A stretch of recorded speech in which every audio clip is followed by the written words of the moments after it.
Hey, folks, for episode 63 of the Rental Roundtable, we had on Dan Maitland, fleet manager at Ajax Paving. Really interesting background, 8 years working at a rental company, 10 years working as a renter on the contractor side. He's currently a fleet manager for Ajax Paving. So, unique perspective. Talked about his story, talked about what the ideal rental experience looks like. He's a renter. We talked about what would make him want to rent from a rental company. Really, the importance of setting up quarterly reviews, coming in, offering value, really understanding what the customer does, but also being able to provide some value as a trusted business partner and how that's a difference maker to earn his business. We talked about the future of renter relationships as well and how that's been changing and how as a outbound sales rep, how you can earn his business as one example that represents many other renters. So really great episode with Dan. Haven't had a end user, an end contractor on before on the show. So really fun to record. Hope you guys enjoy. And we'll go from there. All right, everyone, welcome to the Rental Roundtable. We have on Dan Maitland, fleet manager at Ajax Paving for episode number 63. Dan, welcome to the show. Thanks for having me, Kyle. 63. You're not a rookie anymore. Yeah, well, I don't know. We'll let the audience decide. In terms of reps, yes, not a rookie. Quality, I don't know for Joe Rogan yet, but That's it's a awesome. Yeah, fun. glad to be here, man. Yeah, it was good to meet you in person. I was in the audience in 2023 in Orlando for the Future of Rental event the day before the ARA show, and you were on a panel with other contractors, other renters talking about the end user experience. How do we make rental better for the renters? And that your message always sort of stuck with me. And I think what I'm excited about for today is we have a lot of rental companies on, a lot of technology companies. You have OEMs on. We haven't had any end renters on yet, right? And ultimately, that's who we serve at the end of the day. So I'm excited for your perspective. And this topic today really around what makes a great rental experience and how can rental companies and everyone who supports rental companies do better, right? So I'm excited to jump in today. That's great. Well, I think first step is, like you said, at least reaching out to see what the other side is interested in and, what makes them tick. And, I am one of them now. And I guess I'll roll into kind of how I got into this. Out of college, I entered the job market. It's funny to hear now that, it's not funny, but the job market now is getting tough again. Well, quite frankly, when I got into the job market, it was '07, '08, kind of really getting out of college and didn't know at the time that the market was really bad. But I graduated from Florida State University, College of Business, didn't really have a good plan, moved back home with the family, kind of a common tale of like the new generation. I'm an old millennial, but I think this is still very, very relevant. And moved home, and back when Monster.com was a thing. Remember Monster.com? Like, I don't even know what happened. Hopefully they're still out there. But got a call from a recruiter one day, and it was an equipment rental company. And I didn't know anything about it. My whole family is not, I wasn't raised on a farm or construction, or, dad didn't own a business that I kind of took over. It was completely new to me. And I remember, so I had an interview, and the guy on the phone was like, "Hey, we see you went to Florida State University, and we have a few upper management, senior, seniority here that went to that school and have done fairly well. Are you interested in a sales opportunity at an equipment rental company?" And I'm like, I didn't even know that was an industry. So it's like step one, like there's a lot of this population that doesn't even know you can rent construction equipment, which is wild. So I remember going to it was Neff. So I don't know if you're familiar with Neff, Yeah. Neff Yeah. Rental. Um, so I went to the interview, showed up, and I remember driving by the yard. This might ring true to a lot of people can relate to this. The yard was such a dump, Kyle. I'm talking dirt parking lot, rundown building, dilapidated signs. I kept driving. I said, I didn't just, this is like so funny looking back. Like, I didn't just go to school to work at this place. You know what I mean? Like, it was Yeah. like, I kept driving. And I got to the four-way stop sign. I was like, no, dude, man up, turn around. You said you're going to do an interview. Go do the interview. And so I did. And I walk into the dilapidated building, stuck in the 80s remodel, and met with the branch manager at the time.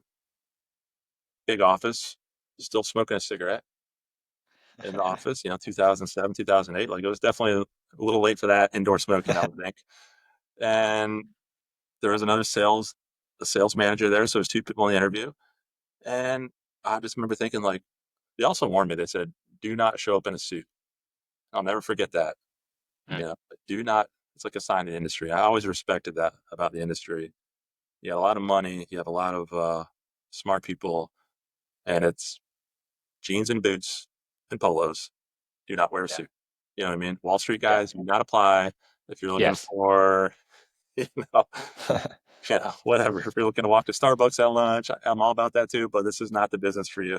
Um, so anyway, did not wear a suit. Did the interview, and something about the sales manager at the time. Give a shout out, Tom Sutherland. Came from Herc, and I think he's at Synergy now, I believe. Good dude. He inspired me and got me in. So he leaned in, and there was something about him in particular that kind of drew me in. And so then I was hooked. And then I didn't know what I was doing. So you're on the counter, right? You start at the rental counter. And I'm sure I'm away from the game for a while, but you start at the rental counter and you show promise. And then you kind of work your way up to become outside sales. And that's exactly what I did. And at the time, it's like if you're good on the counter, let me back up a little bit. So what I liked about being on the counter, fast forward to that, was the inside sales. So that's when I got my first taste of like closing the deal. Because if you think about your rental branch, people are calling and they might be shopping around, they might be ready to place an order. But I remember learning very early on, and they taught me well, that you have somebody on the phone, do not let them get away easy. It's like a little bit of sales tactics 101. So I do love the art of the sale. But again, people are calling and they have a need. They're not calling to see how your day is going. They're not calling to do research.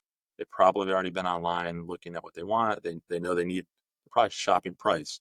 So very early on, I learned that, hey, if I could get them to commit to me and hang up the phone, that's a win. And then I'm high fiving the team. It was like a little adrenaline rush. We know they're not calling our competition. That's the other thing I miss about. I do like the rental company, the competition side of things. That's always very cutthroat, because hey, I just got off the phone with Sunbelt, or I just got off the phone with Herc or whoever, and you're like, okay, now it's my time to shine. Let me lock down the deal. So love that. Could talk about that all day. But then I went into outside sales and kind of got the other side of things, like just boosting my confidence. So the rental industry is a great industry, man, for coming out of your shell and boosting your confidence, like learning how to persuade and get a deal in which the person might have been completely neutral, didn't care, or maybe they really were about to order from somebody else, but you just kind of made a little bit of an impression on them. You know what, Dan?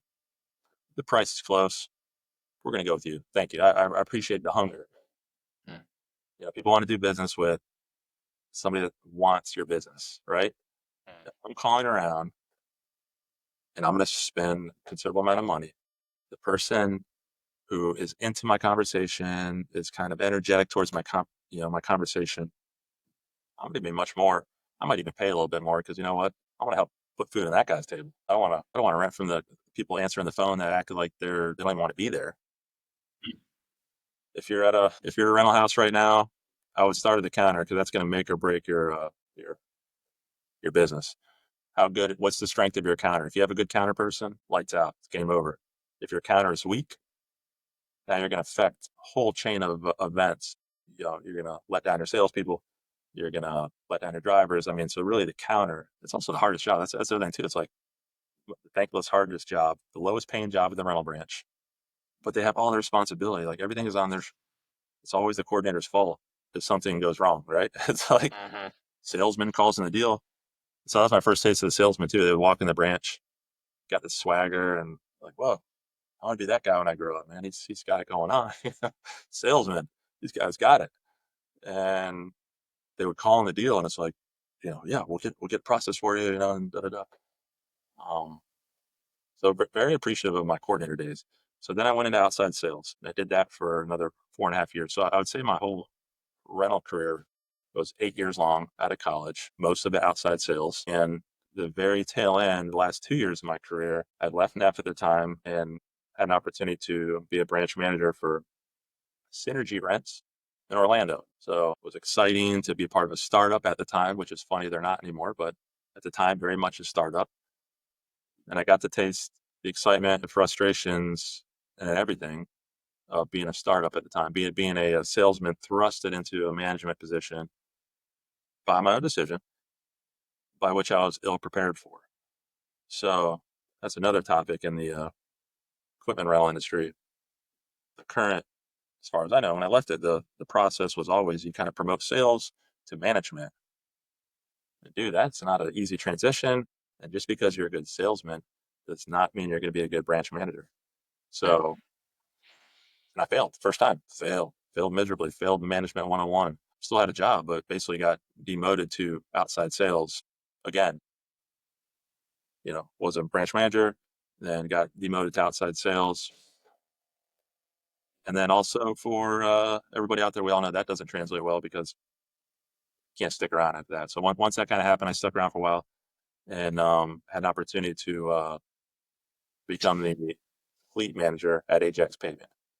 So came back to my hometown, Venice, Florida, and started working for a great contractor. And that was amazing. But I also met them through the rental company. So it was like a great opportunity. So you never know who you're going to meet, guys. So you don't want to burn any bridges out there because the person you're renting to now might be your employer one day. You just don't know. So also side effect. And if you hear drilling in the background, that's when I thought I have an office with a view. I didn't realize one day what I really meant. So all the college kids out there, you too can have a shot out your window. Yeah, well, I think you probably signed up for that after that first interview. You didn't keep driving down the road. Yeah, You probably weren't going to be in a so Manhattan skyscraper. exactly. So you were at Neff and then Synergy. Dustin Zielinski, if you remember him, if you know him from Synergy, he's at Yeah, Quipli with us actually. And so Dustin's been with us for about 3 years. Came from Synergy, cool, man. great company. So you've spent 8 years in rental, then you went to the other side of the table. So we don't really hear many people who are rental operators, salespeople, and they're like, you know what, I'm going to be a renter now. And you're on the other side of the table. What's that experience like been? You've been at Ajax like over 10 years now. So you almost Yeah, split your career in two parts, almost equally, 8 and 10 years. yeah. Rental company to renter. What's it like being on the renter side? Do you almost have like, do you know too much now about the other side? Like you probably negotiate rate. You probably know the secret sauce in a sense, right? Rental companies may hate you coming down the road because you know the secret, right? It's true. I do remember when I first got here, I'm like, I'm going to consolidate the rental process and Yeah. meet and just do all these grandiose things. And also, what's ironic is at Ajax, we didn't even consider ourselves, and still don't. We don't consider ourselves a true renting customer, but we're low key 1.5, $2 million a year renters. You know what I mean? It just Right. doesn't seem like we rent, but there's a lot of light towers here and there, mini excavators. It's not on the forefront necessarily of our decision makers on a daily basis. But yeah, so what was wild is coming over here. At first, it felt slow paced, because my first role here was like almost like a purchasing agent. Make Mm. the deals on buying the equipment, fleet replacement, and cycling out. And so I almost felt like it was slow at first. I had the rush of the rental industry of being fast paced, every day different. You don't know what deals coming in to like office job more so, more of a desk job, more of a purchasing agent job. And I was like, oh wow. But that evolved over time to becoming head of maintenance operations. So I had to learn how to lead a maintenance operation. And these are things that I didn't know on the equipment rental side as well. How to manage a shop foreman or service manager, how to manage or lead mechanics. That was something I had to learn along the way. That's also a challenge, but relatable to equipment rental. So there are similarities. We have mechanics, we have our own equipment. Now I'm kind of renting to my customer. Now I have one customer, Ajax Paving instead of, however many customers at a rental company. So definitely some similarities. And I can definitely say I feel for the salesman now. When I get a call or a sales call, in my head, I should probably give them like a review at the end of the thing because I feel like, hey, I've been in their shoes. My some of the people I work with are like, man, that was the nicest way I've ever heard somebody get kicked out of an office I've ever heard. You know what I mean? Like I'm like Yeah. very, Right. very appreciative of what they do. You know what I mean? Because I know it's not easy. Um, but yeah, man. So That's the biggest difference is a little slower pace. I mean, not slower pace in terms of like things not breaking down, but slower pace in terms of um, coming from sales and kind of the hunt, staying like where's my next deal? You know what I mean? Rental companies, Right. good, bad, or indifferent. It's like, okay, you had a good month, but now what? It's like, oh my God, can I breathe? Can I like celebrate that mega deal, or do I gotta Now, like got to now? get back out there. It's like, can I can I take a high five, or should I Yeah. get back out there? But so that's the one thing about the rental company that was a grind. And in sales in general, it's just always like, man, hey, good month, but now what? It's like that pressure of, and I'll be honest with you, the having more stable pay, predictable pay has been better versus sales, heavily commission based. You could be killing it, and then some months you might be slower than others, and that's hard when you're young and light on your feet. That's easier. Enter the family stage. You want to trade off maybe a little bit of the potential for stability. So that's something to keep in mind too. Yeah, for sure. Well, rental companies are fast paced, swivel chairs. If you love the action, that's where you should be, as our audience knows. I want to get into the rental experience. So you rent. You said $2 million a year of rental fleet yourself. Now you've been on both sides of it. What is like the ideal rental experience like from your perspective, from the customer perspective? Because really what we're all asking as an industry is how do we serve our customers better? How do we serve our renters better? As a technology company, right? We serve the rental companies who then serve the renters. So I'm personally interested in as well is how do we build better technology to enable renters. And I think the thing I would just say here is like, I think the industry is obviously doing well, but it's always good to hear from the end users themselves, right? How are rental companies doing? What are some things they're doing well? What are some things they're not doing well? I want to hear from your experience as a renter about that. How can we improve the experience? Yeah, that's great. What is the companies industry doing well? Still providing the same great predictable service. I mean, so that's you can't get away from the fact that hey, at the end of the day, somebody has a need and they need the machine. I mean, there's a job to be performed, and we need the machine. When we say you're going to deliver it and meet the expectation, right? So step number one is, man, we want the trust. We're going to call who we trust. So and you have to build trust as a company, as a relationship, whether it's between a branch manager or a sales rep and the customer. Relationships are still at the forefront, and even in this new world of you know AI and technology and stuff, it's like, dude, the customer experience is still very much personal. And those who can marry the gaps, like we want to stay connected. We want to feel that somebody is earning our business, right? Like we don't want just an order taker, man. We want somebody that's like, when I say somebody, it could be one person or it could be a whole team of a branch that is like genuinely cares about the success of your organization. You know what I mean? Like Yeah. they go home like, man, we saved the day. That's the one thing I do like about the rental company. It's very much a save the day type industry in a lot of sense. Some of it's predictable, but some of it's I'm in a bind and I need it right now. And man, this is wild. So can you hear the drilling behind me? Very subtly. No, it's probably Okay, way good. more distracting for you than for me. Yeah. Okay, good. It's almost like your echo at first. It's like, Yeah. Yeah. so again, I had this great idea a long time ago. Maybe we'll get back on it, Kyle, where I wanted to do this like in a bucket of a loader, right? Like imagine Yeah. us sitting in a loader bucket in the bucket Yeah. conversation. Anyway, so what is their own company? Let's talk about what it can do better or where the areas of improvement are. Yeah. I think that the rental companies that can provide me information to help make my job easier. And what I mean by that is imagine showing up. I've recommended this before. I think the answer is scheduling, call it whatever you want, account performance reviews or whatever quarterly. If I have a big customer like Ajax Paving and I'm a big rental company, or if I'm a small rental company, we can scale this down. Hey, let's recap. I want to set time in your calendar, Dan, where whether it's a sales rep or whoever has some information up, I want to review your account with us. Let's look at what you spent.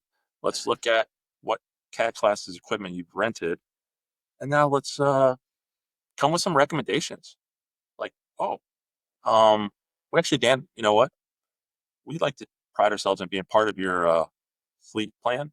And what we mean by that is we're actually going to make a wild recommendation here and suggest you buy a 7-ton mini excavator because you have been renting them, but putting low or high hours on it or whatever the case is. Give me some data. It's like you consistently rent this and move this around, or based on hours and utilization, you have put so many hours on this, Dan, which I think they say if you put more than 325 hours a year on a machine, you should own it. There's a rent to own based upon ownership costs, operating costs. Actually, that's just ownership costs. So even if you just sit and have something sitting under your yard, if you don't put 325 hours on it a year, you're better off renting it. So there's one easy thing right there is like, Dan, let's look at what you've rented and then how much you've run the machine. Sometimes you do just need to keep stuff on the job. That's great. We're required to have a 3-wheel sweeper at the entrance to keep contract, happy and the entrance clean. Cool. It's just there for standby, rent. But if we're running the crap out of that thing, like we are going to be better off. It doesn't seem like it at first, but we're going to be better off to own that thing and use it in our operation and make money off of it versus just having it sit there idle. So back to the point of the rental companies that can bring data, so I don't have to like mine data any more than we already have to. Come to us with like recommendation. And that's where AI or something like that could be cool. Like have cool recommendations like, hey, here's your trends. Again, here's your trends. You rent these this time of year. Do you know you call off your machines 2 days early before the 2-week mark? This guy does it consistently. You know what I mean? Like help us be better. You guys have the data, like help us. And this might be possible too. And I know it's out there, but it's hard to do on a daily basis. Just tying in rental equipment to our softwares, and whether that's our work order systems or our GPS telematics, like finding ways to integrate. And then when we're done, it's easily removed. So we're not like stuck with extra machines in our telematics. And you can probably Yeah. speak to that better. I'm sure that's an option. So Ajax is still a small enough company. We don't have dedicated data analysis positions or true telematics person. That's all I do all day long. I dabble in telematics and still run through and make sure stuff's in there correctly. I have somebody else who monitors it for PMs and stuff like that. But having a dedicated, I think if rental companies had like almost like a dedicated like data person, almost like that could pick your top accounts. It's not worth it for a small contractor who doesn't rent that much customer, but somebody who generates a certain dollar amount per year um, might have a value. And knowing some data, like, hey man, your average rate has been this too. How about give us average rates or something like that too? Like, and I didn't realize our monthly rate on the light tower has risen above manager floor somewhere. I don't know how that happened. Like, that kind of thing. Because that Ajax and a lot of companies are rental decisions can be very decentralized, and it's hard to pull everything together. So that's those who can pull it all together for us will help us. And I can imagine if you have a quarterly review with this rental company, and come in here, all your rentals, here's your trends, your pricing, utilization. Here's actually some equipment you should just buy and stop renting from us. You mentioned the first thing that matters is trust, right? And building that trust. And that rental company, by having that meeting, even if it's not the most insightful meeting of all time, but the fact that they're showing up, buying you lunch, having the sitting down, they are earning your trust and they will stand out. And over time, if they can actually start to add value to some of these recommendations, well, you already have all these rental companies you rent from, plus your own Right. fleet. It's all over the place. You're going to end up giving more business to that one entity, right? Over time. Exactly. That's what it comes down to. Because the age old feeling is that you know the rental companies are just hoping we forget to call it off rent, right? Yeah. That's easy money. Yeah. That's days old. I know a lot of people aren't doing that anymore, but it still happens. All right. Is anyone doing these quarterly? How many, I mean, of the rental companies you rent with, how many of them are reaching out and doing these quarterly reviews? Is this happening, or is this more like, hey, this is where we should move to? This is more of a request. Yeah. Yeah. I want to say it's out there, but it's not actively being done. I mean, I Yeah. know, I'm pretty sure Equipment Share is kind of a leading company when it comes to like producing data and stuff like that for you, but it's not part of their date. It's not part of their, you might get a lucky rep who thinks about it. But my point is add value to the customer, and let's get away. And this is my opinion. Let's get away from the donut stop bys randomly and have intentional calendar invite meetings with an agenda with something to look at. Like, hey, I'm Mm. gonna here's this attachment for your review. If you have any questions, this is what we're covering tomorrow. And man, let's make the most use of our time. But I do think we still have some waste in salesman to customer time. This is not just rental company. This can be OEM sales too. I think the industry as a whole with equipment can do a better job of, like, the tech world does a good job of this, right? Like when they're cold calling and they're trying to get you on schedule, they are very intentional. They're very, you know, almost ask too many questions to set up the meeting and so they can get the most value out of your time. So I think that is something that the equipment rental can do better at is, how do I get in front of this person, which that's a whole other conversation, and how do I make the most of their time? And if you don't know at first, you don't know. But I promise you, if you come from the angle of like, look, man, I want to make your job easier.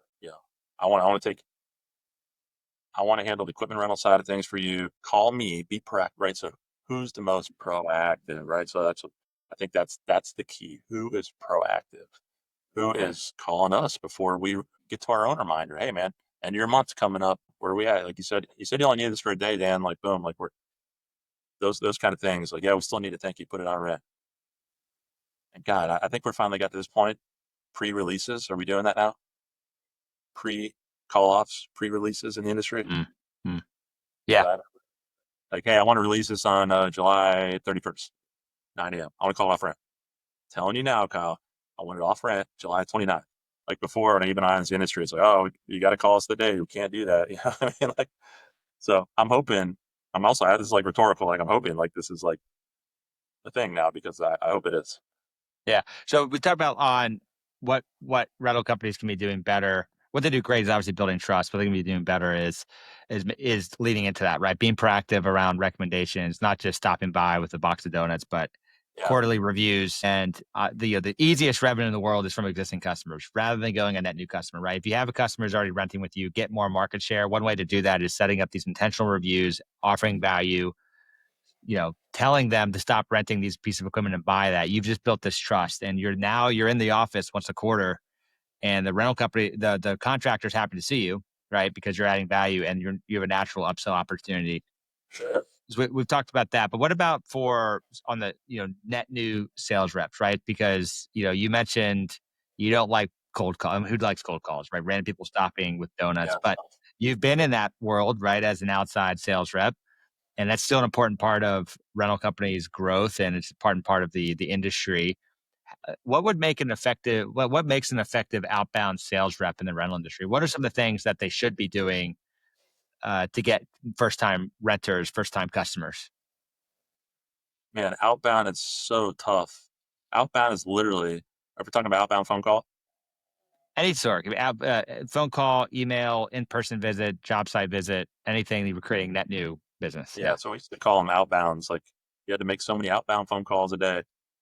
That is really, I think, a thing of the past because most people, probably like myself, probably you included, I'm assuming, we're not even I never answering the phone. answer. I don't answer it. I get five, I don't five know to it. 10 per day. If I don't know it, I'm not answering. So let me save you some. If that's part of your sales strategy right now, cut that out. And anyone who's trying to sell me software services or investment, stop calling me. I'm not going to answer. There are other ways. And what I mean by other ways, you check social media. Some people are on LinkedIn. I wouldn't go any further than that of any other social medias. That'd be stalkerish. But check LinkedIn. Man, there's nothing wrong with still showing up to the front desk, talking to who's at the front desk of the company, and identifying who the equipment manager is. That's where I would start. Like, who's the equipment manager? Who's the fleet manager? That's still the most important. No, hey, can I get a list of your superintendents and all your job sites? No, buddy, I don't know you. But here's the fleet manager. So I would always start there if the company has an equipment manager. And if they don't have an equipment manager, then I need to look at what kind of company are they. And then I might be going to the owner. I just don't know what size company we're talking about here, but you just got to get to one point of contact. Who's in control? Who's in charge of your equipment? I wouldn't even ask who rents your equipment. That'll get you nowhere in AJ's paving. That's a list of 40 people. So let's start with who's in charge of your company's equipment. Oh, you're much more likely to get a name, an email address, and a cell phone number. So now you got one person. So it's start there, and then the game begins, right? Then where's their office at? If you have a cell phone number, sure, we can try it one time. You might get lucky, but if they don't answer one time, I'm done. One phone call, no answer. Hey, I'd say leave a message. One phone call, one voicemail. It's like dating, right? You don't want to be too desperate energy. You know what I mean? Nobody Right. wants a desperate sales rep. Same thing. We want the salesman who's confident in their own ability. Like, look, it's hard to teach confidence, but if you have a certain sense of, hey, look, if you don't rent from me, I understand. You just don't know me yet. It's almost like when you're ready. Like, I'll be right here, and I got you. It's like just a matter of that. It's not like a nervous energy of like, I could send you a screenshot right now. This poor gentleman, he's like having a conversation with himself on my text. I probably haven't responded, Kyle, in a very long time. And it's Yeah. like random, like, hey, how you doing? Hey, do you want to get lunch? Hey, hey. And it's like, Yeah. so if you're doing that, if you've reached out a couple of times, they're not responding, you got to switch to plan B. They're not going to match. If they haven't answered or called you back by now, I'm moving on to the next step is a cold show up, right? So in a perfect situation, you get them on the phone. All right. So what happens if you do get them on the phone? You know what you're going to say. Have a quick spiel. Very, don't be able to fumble. As soon as we start hearing you fumbling on your words, like uncomfortable sales reps make us uncomfortable. You know what I mean? Like I've Hmm. had salesmen so uncomfortable that I'm like, dude, I almost I'm want to tell them like, uncomfortable for you, and now yes, like which makes me uncomfortable. I feel bad for you. not good, man. This is not a good. So have a quick, again, we know what you have a quick, comfortable couple lines you can say is, hey, I'm Dan Maitland. I'm with Sunbelt Equipment Rentals, looking to introduce myself. And I firmly believe in saying I'm the new rep. That way we haven't met before. Mm. Even if you've been there 5 years, who cares? You're new to them. Like people like hey, I want to introduce myself. Like I'm Hmm. looking to I'm looking to make intro, a fancy term. I'm looking to connect, like careful on that one. But everybody gets we're very likely to give you that first, okay, introduction email, let's go, or introductory. I'll give you that introductory call. So you got to secure the very first intro call, and it goes from there. So Yeah, I think there's a reason to reach out. Hey, I'm the new rep. Just want to introduce myself. right, There. Okay, that's the reason. There's a reason we're on the phone right now. If you make those calls, leave the voicemail, the text, and you're not like that guy who sends 100 texts to himself, yeah, and you don't get a connection. What does that in-person visit look like? How is that best handled? How's that handled in a way that's not super uncomfortable and awkward for everyone, but in a way that still starts to build trust, right? Because the reality is you're probably not going to get a rental on that first visit. It's probably building that right. trust. Or how do they build trust over a period of time? You build trust in a period of time by being aware of the social cues of the person you are soliciting. And what I mean by that is if they're not answering the phone calls, pivot. If they're not answering emails, stop it, pivot. Now, if you show up, you got to find out where they're at. So that's the other part. You got to be your own PI, right? You're private investigator here. You got to do a little bit of research here. Like, okay, where is this guy's office at? What is he? What does he look like, man? I'm hopping on social media. Let me search him real quick. Let me see what this guy's face, or go to the website. I didn't see what this guy's face looks like because I've also had I'm going down the stairs and I clearly see a sales rep walking right by me, and I hear him say, "Is Dan there?" I'm like, "Yes." Just escaped, Yeah. and he walked right Right. by me. You know what I'm saying? But Yeah. but a good rep would have already known I looked like that. Dan, I'd be like, "Yeah, hey," like you got to be, because that might be your opportunity, man. That might have been right. It's Yeah. kind of Right. kind of like dating. It's like very serendipitous. Like sometimes you're in the hallway and the best relationships start in the elevator. Hey, dude, are you Kyle? Kyle, hey man, dude, been trying Yeah. to meet you. Cool. Yeah, like he's like a little Yeah. slur. Like, dude, I've been trying to meet you. Like, oh, cool. And then everyone's a little bit flattered that, oh, this guy's trying to meet me, or gal, whoever. And then it goes from there. And listen, yeah, I've been trying to meet you, and I told you're in charge of the equipment. I want to, hey, I want to introduce myself and just see how Herc Rentals can help you, be successful. How can I help you, man, in your in your Mm. rentals? That's what and we know what you're here to do, and that's cool. So we know you're trying to rent to us. That's great. We want one point of contact typically. That's great. It's my other recommendation, to have one point of contact, guys. Like, I don't want to call 5 people, and most people don't want to call 5 people, depending on what area I'm in. If you're calling on I truly believe in the companies that are doing things better, they have the one contact for the account. You know Mm. what I mean? Like, now, if the customer dictates a different way, sure. If they want to call 500 reps, by all means, I'm not going to force you. But I'd like to make it easier for you, Kyle. I want to be your one point of contact for everything with equipment rental, representing my company, good, bad, or indifferent. And then we build the trust. And then, as you said, how do you build trust? You start doing what you say you're going to do. Mm. Step one. I mean, Jace. And half the people don't even pass step one, right? Sometimes. Well, that's why it's such a delicate thing. It's like you're so fortunate to get to the first deal, right? So Yeah. now we're Now at deliver what you said you would do. now we're at the first deal, and now I'm back to, oh, my counter's weak. They didn't communicate to the Right. driver. Yeah. They didn't tell the shop to get it ready, and now it shows up to a brand new customer, dirty, unserviced. So you can see how it all fits into the thing. But also, if we have a good experience, it's like momentum, strike when iron's hot. If Kyle shows up to my office and he comes through, you're on my mind, dude. Yeah. It's like, hey, that was good. That was good. And there's definitely an element out of sight, out of mind. If your customer is not calling you, he's calling somebody. Yeah. He's calling somebody. You want to be insight in mind and likable, right? Don't be the awkward fumbling. Like somebody's like, oh, I like that guy. You know, maybe I'll see him around. Like one of my friends is a software CEO. One of his best customers came from an industry event in the lunch line. He's, hey, I'm Kyle, right? And they hit it off, and then became a customer, right? Because you're in the right spot, you make a good presentation, you're likable, you build that trust. Oh, what do you do? Well, let me tell you about that, right? Yes. A lot of that's the key to the outbound sales side for rental, but really anything. I want to Hey, briefly, yeah, can go I for add it. on that real quick? Yeah. So, because I do have experiences with, if you have the natural, what you're talking about, kind of the confidence, charisma, the likability, you have an advantage. Yeah. But you can still succeed without that by just doing what you say you're going to do. I have plenty of reps that I would not want to go hang out and have a beer with, or go to a sporting event with, or be friends with, and that's Yeah. fine. But they're damn good people. And you know what? They handle business for me. I send one text and it gets done. That's a great rep. So the charisma can be overrated. It can get you in the door. It's flashy. It's nice. But man, the sleeper reps are still just the ones that, you know what? Old reliable. That guy gets it done. Yeah. I don't want somebody like, well, I'm going to talk to my manager and see if I can get back to you. It's like, no, man, he shield that from me.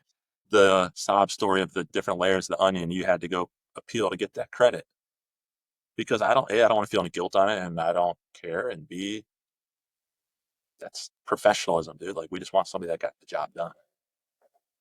Those best sales reps I've worked with are not the guys you'd want to go to the baseball game with, but like, man, they do their homework, they're prepared, they're on time, reliable, they Professional. respond late nights and weekends. Like that's obvious stuff. You like everybody does that, but like no, that's actually a minority of people who do all that consistently Bingo. over a period of time, right? And I think that's Bingo. the secret.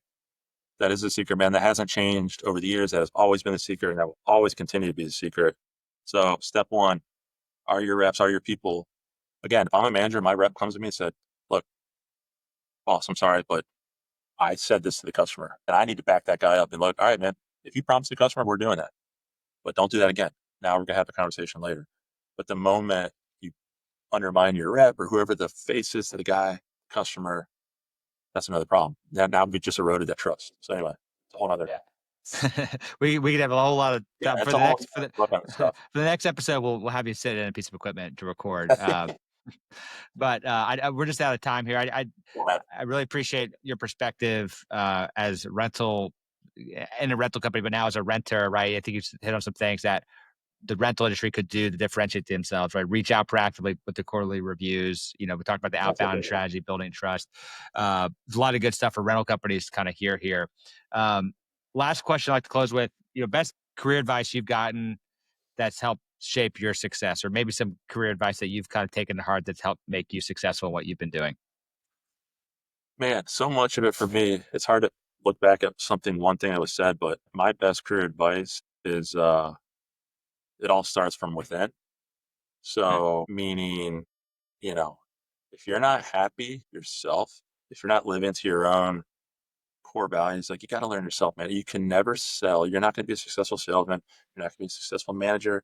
You're not going to be a successful fleet manager if you don't freaking understand yourself, know what your boundaries are. We got to have boundaries with our customers. We got to have boundaries with ourselves, our spouses, our bosses, and just like living through intention of what you do. And that inspires people. That makes me want to rent from you. That makes me want to work with you. Um, so really channeling yourself. And if you're not happy, it's because there's something that's misaligned within you, and that's what you have to identify and get back on track. Mm, that's great. Starts within. I love that advice, and true. At some point, I'm gonna have to get to 100 episodes. I'm gonna like take the snippet of at the end. Best career advice. A hundred, there you yeah, exactly. Get 100 of those. Put that in a chat GPT and summarize like what's quarterly. the yeah, exactly. Something like that. Um, well, Dan, thanks again for coming on. From a renter perspective, obviously a rental company's perspective too. But I appreciate you coming on and everything you've shared today. Thank you.